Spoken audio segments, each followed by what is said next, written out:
গাইবান্ধার সুন্দরগঞ্জ উপজেলায় মডেল মাদ্রাসা অ্যাসোসিয়েশনের 2 দিনব্যাপী বৃত্তি পরীক্ষার সম্মাননা হয়েছে। অ্যাসোসিয়েশনের আয়োজনে সুন্দরগঞ্জ ডি রাইট সরকারি ডিগ্রি কলেজ বৃত্তি পরীক্ষা অনুষ্ঠিত হয়।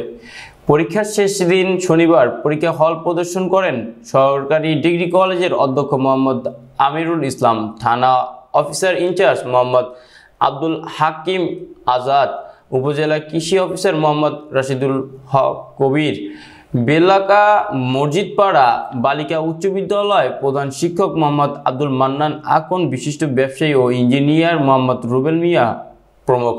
এ সময় উপস্থিত ছিলেন কেন্দ্রীয় সচিব মোহাম্মদ গাইসুল আজম গোলজার, হল super Mohammad Mahbubur Rahman Chowdhury, control room প্রধান মোহাম্মদ শফিকুল ইসলাম সাজু সহ আরও অনেকজন। জানা গেছে, উপজেলায় 9টি মাদ্রাসায় 318 জন মেধাবী শিক্ষার্থী পরীক্ষায় অংশ নেন। এর মধ্যে ছেলে 205 জন এবং মেয়ে সংখ্যা 115 জন। আমি জান্নাতুল মাওয়া মডেল মাদ্রাসার অধ্যক্ষ।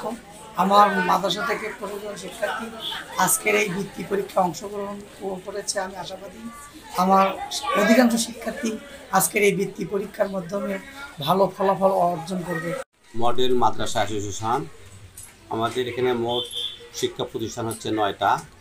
ছেলে মেয়ে অংশগ্রহণ করছে মোট হলো 318 জন, তার মধ্যে মেয়ে হলো 105 জন, ছেলে হলো 213 জন।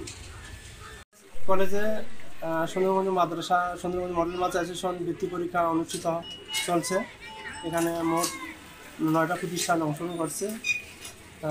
মোট ছাত্রছাত্রী 318 জন এবং এখানে সুশৃঙ্খলভাবে সুন্দর মনোরম পরিবেশে পরীক্ষা চলছে।